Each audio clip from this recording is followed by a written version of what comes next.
Ubisoft fans aren't happy. The French gaming giant has stumbled from one disappointment to the next. Skull and Bones flopped. Star Wars Outlaws failed to become the hit Ubisoft desperately needed. Even Assassin's Creed isn't the untouchable powerhouse it once seemed. So what happened? Everyone has an answer, and they might all be wrong. Some fans blame woke writing. Industry veterans blame overworked developers and bloated management. But those explanations don't fully explain what's happening, because the reality may be much darker. Is Ubisoft trying to make great games, or has it become something else entirely, shaped by outside interests, data harvesting, and forces most players never see? The answer could reveal a future where gaming faces its own Lehman Brothers moment, and where players stop being customers and become the product instead. For those holding Ubisoft stock in 2018, things were looking good. The French video game company had a huge stable of hit franchises including Far Cry, Prince of Persia, and of course the Assassin's Creed series. With over 20 installments released and multiple spin-offs in TV and movies, it was one of the most well-known brands in video games. It was also one of the biggest factors that sent Ubisoft stock rising to a record high of over €102 a share. But like any roller coaster, there's a climb, and then a meteoric fall. By 2024, Ubisoft stock had cratered to around €13, wiping out 87% of shareholder value on a stock that many saw as a safe bet. This is the equivalent of having a $100 bill in your pocket, and then when you pull it out, it's transformed into a single movie ticket. It would be easy to assume this is a general collapse of the tech industry. It's not. While Ubisoft was crashing, almost everyone else was surging. Nintendo had been consistently climbing since 2018, and acclaimed game publisher Konami, seen as a rival to Ubisoft, saw its stock roar from 2023 onward. So it's not the industry, it's not the games. It's what's going on behind the scenes. Ubisoft is a giant in the video game world. Alongside original titles, they rely heavily on existing intellectual property like Star Wars and Avatar, with games involving a high level of action. The company, led by Chairman and CEO Yves Guillemot, is also independent and can cut its own deals with the console companies, but that independence hasn't been easy to maintain. The company consistently expanded and had resisted pressure to sell, until 2015. That's when a company tried to take that choice away from it. Vivendi, a powerful French mass media corporation, set its sights on the gaming company as part of an expansion push. It had acquired a 10.4% share in the company, and Guillemot feared that it was all part of a hostile takeover plan. As Vivendi continued to acquire shares through other companies, Guillemot successfully rallied board members to freeze out Vivendi's representatives. In 2018, the two struck a deal that ended any risk of a hostile takeover that might have sown the seeds of its own destruction. Vivendi was the pressing threat, but the cure might have been worse than the disease.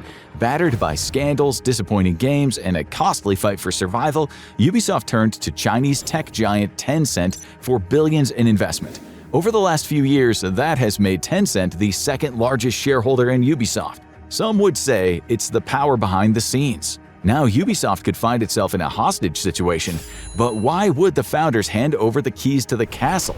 The war with Vivendi was over, but Ubisoft couldn't stand alone. Its largest shareholder was Guillemot Brothers Limited, a company controlled by the family that founded Ubisoft. This is mostly done for tax purposes, and it gives the founders more flexibility when it comes to leveraging wealth, assets, and debt. Tencent, which has been heavily investing in video game assets for years, is the world's largest video game company based on revenue, and it had its sights set on Ubisoft. In 2022, Tencent invested €300 million into Guillemot Brothers Limited, which gave the company just under half of the investing power, 49.9%. Ubisoft has always guarded its creative independence, but this deal instantly made Tencent one of the most influential players in the company's future. Meanwhile, Ubisoft gained a powerful financial backer, while Tencent expanded its reach into one of gaming's biggest publishers. That seemed like a win-win. It also might have signed Ubisoft's death warrant. €300 million sounds like a lot, but it's really only the price of one Marvel blockbuster these days. Large tech companies can throw that money around like spare change. For Ubisoft, though, it was an act of desperation. They were scrambling to save board seats for the founders. Now they found a partner who was known for wanting to maintain a hands-off approach. Tencent's business model generally centers around being a silent partner and reaping the benefits. There were several conditions included in the deal that made this more than an investment. It made it into a marriage. For Tencent, the deal included an 8-year lockup period that kept Tencent from selling its shares. This was to protect Ubisoft from a backdoor deal that would see its investors turn over control of the company. Ubisoft also built in protections if the company is ever sold, adding in exit clauses in case a new owner takes over. As Ubisoft actively managed its options, this arrangement seemed beneficial for both sides, stabilizing the company for the future. Behind the scenes, Ubisoft was struggling, and it had very few options. A company carrying debt is no surprise, but often accumulating debt is the prelude to a big sale or a collapse. A bigger company that can absorb the debt purchases it and gets all of its assets, in exchange for taking the upfront financial hit. But with Ubisoft determined to not sell, they had to figure out how to get out from under their current debts, which as of 2026 ran $2.45 billion. Ubisoft was now in a catch-22. It had to pay off its debt, but the method it would normally use to do so, a quick sale, was closed off for multiple reasons. That left only one remaining suitor, Tencent itself, which was eager to purchase more shares. But if Ubisoft wanted to remain independent, it would have to figure out a new way to do business. What happened next is what many gamers say is the death spiral of the company, as the gaming house known for acclaimed historically accurate epics starts turning out pure slop. Although, was it doing it on purpose? Ubisoft continued to crank out games at its usual pace, and several of them had a lot of hype behind them. One of the top picks was Skull and Bones, which seemed like a can't-miss pitch. It brought the historical accuracy of Assassin's Creed to a new game. Players would engage in piracy and naval warfare on the high seas. The tactical action game featured a realistic sailing mechanic that was unlike anything ever seen in video gaming before. It was innovative. But was it fun? The game had to be redesigned multiple times to refine its combat and exploration mechanics. The shipped game failed to include very little of the original sailing mechanics. Instead, it focused on treasure hunting, ship combat, and faction wars. This made it feel less like a new game and more like a reskinned Ubisoft classic that cost $200 million to produce. It debuted to poor reviews and middling sales after an extended development saw it slip from being announced in 2017 to being released in 2024. And that was just the start. It was a huge coup for Ubisoft when Star Wars Outlaws was announced in 2021. From there, it was a fairly smooth development process. The game was fully revealed in 2023 and dropped onto shelves in 2024. The game featured original characters and was a heist mission set in an open world. While it got marginally favorable reviews, it was generally seen as derivative and many users noticed frequent glitches. The middling sales likely put an end to future collaborations between Ubisoft and Lucasfilms. Everyone had an opinion on what was to blame. Many players expressed their frustration with Ubisoft's recent output for subjective reasons, often accusing it of being woke. The Assassin's Creed franchise had diversified heavily since its early days, focused on Renaissance Europe, featuring lead characters of all races and genders. Star Wars Outlaws featured a female lead, while Skull and Bones let users customize their own pirate lead and featured a diverse supporting cast. Some fans felt that it was pandering to an audience who were unlikely to play video games and ignored the original fans. The reality was very different. There's a term in development, minimum viable product, which essentially means good enough. Companies will release an incomplete product with just enough to get fans interested, and then they'll let the fans tell them what was wrong. These betas are either patched and released in updated models with new features, or the feedback is incorporated into the sequel, which the studio can then sell to fans at the full price. One way or the other, the studios win. The fans who get an imperfect product usually lose. This might be becoming Ubisoft's modus operandi now, pushing out unfinished code just to keep the financial life support running. But where is the money coming from?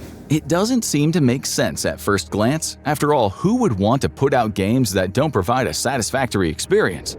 That might get some money up front, but it would likely alienate most casual gamers, making it harder to sell them future games. Short-term benefit and long-term loss is very rarely a good bet when it comes to marketing. This strategy seems likely to push Ubisoft further into debt as time goes on and make it harder for the company to maintain control of its own property. Except, new gamers might not be the target anymore. One of the most important numbers in gaming is player recurring investment. It's the metric that measures how much money players are willing to spend on a game after their initial purchase. In the 1990s and early 2000s, you purchased a complete game and that was it. But once game systems connected to the internet, it became possible to create a whole in-game economy of microtransactions. The game wasn't so much a single product as your passport to a network of features. The days of straightforward games with a clear beginning, middle, and end are gone. Welcome to the world of games as a service, where updates are constant and the fun never ends. And neither do the payments. If the studio can get a gamer addicted to the format, they'll have a customer for life. That can make up for losing dozens of other buyers.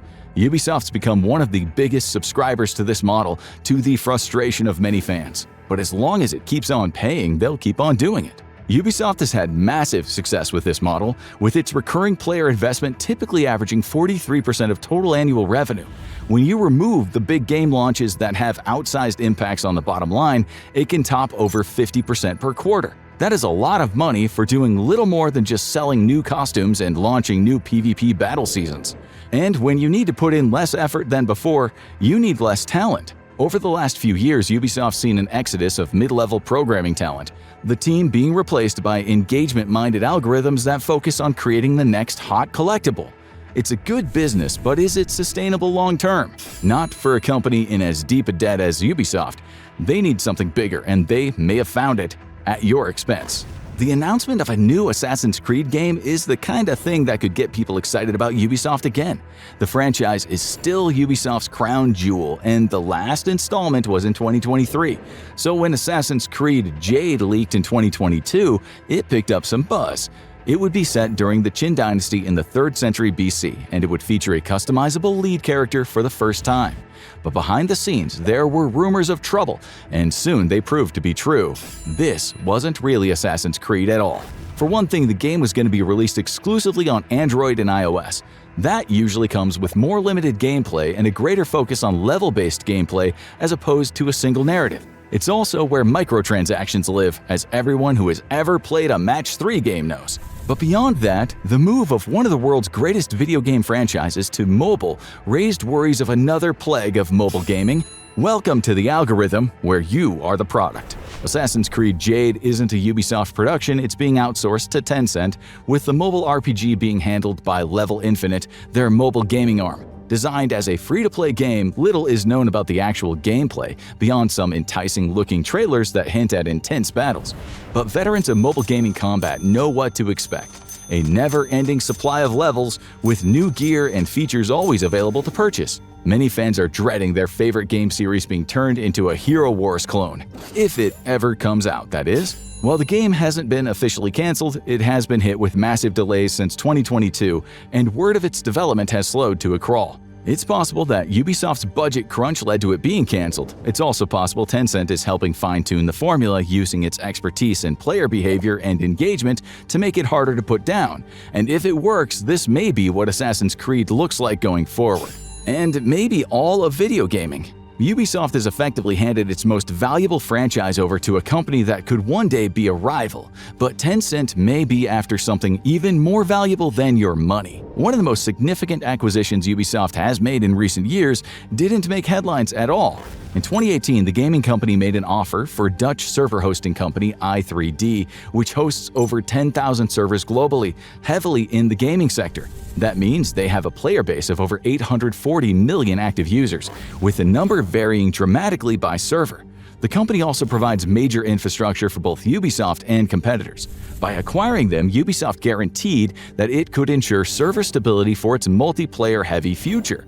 But that same structure might be enticing for a very different reason. i3D grew massively under Ubisoft's leadership. What it's done is essentially create a digital Panopticon, a massive network of almost 1 billion gamers playing, interacting, and making microtransactions online on a regular basis.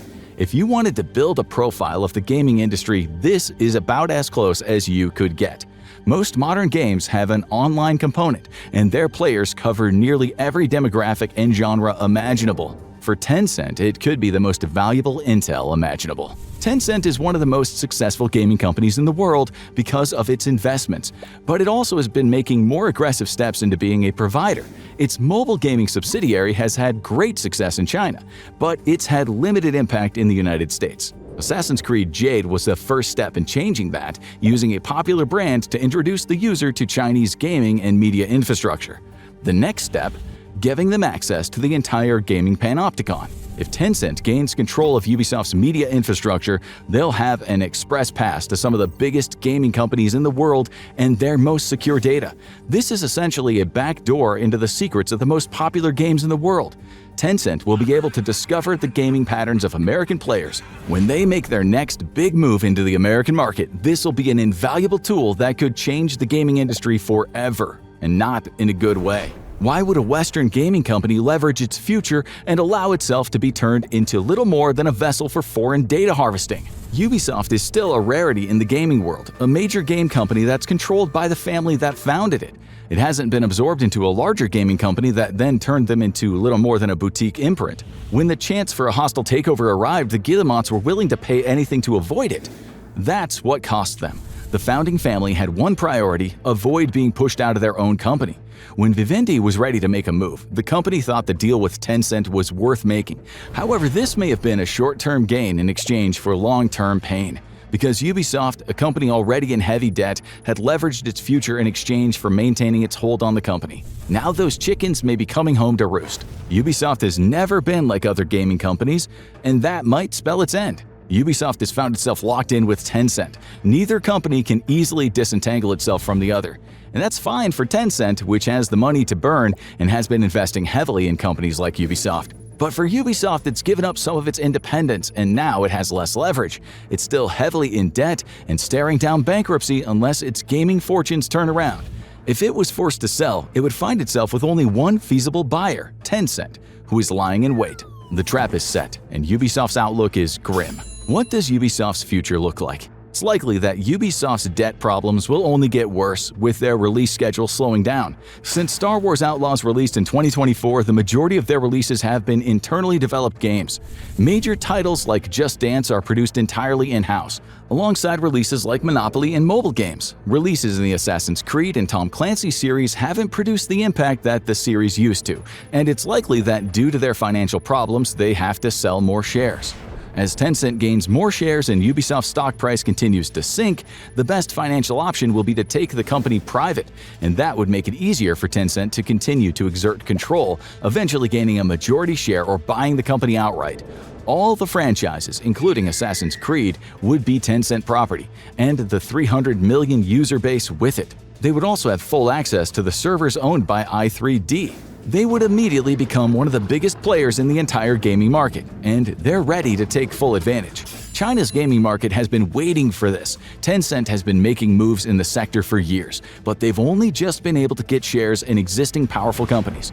However, Ubisoft's determination to remain independent has done the exact opposite. The company has made itself the most enticing target possible. Tencent is likely to take control, transform it from a console gaming powerhouse into a mobile-only label, and complete the dramatic shift of gaming power from east to west. And if it works, they're likely to be looking ahead to see who's next. Ubisoft isn't the only gaming company in deep trouble. One of the biggest names in the sector is facing its own problems. Check out the $50 million employee, why Electronic Arts is dead, or watch this video instead.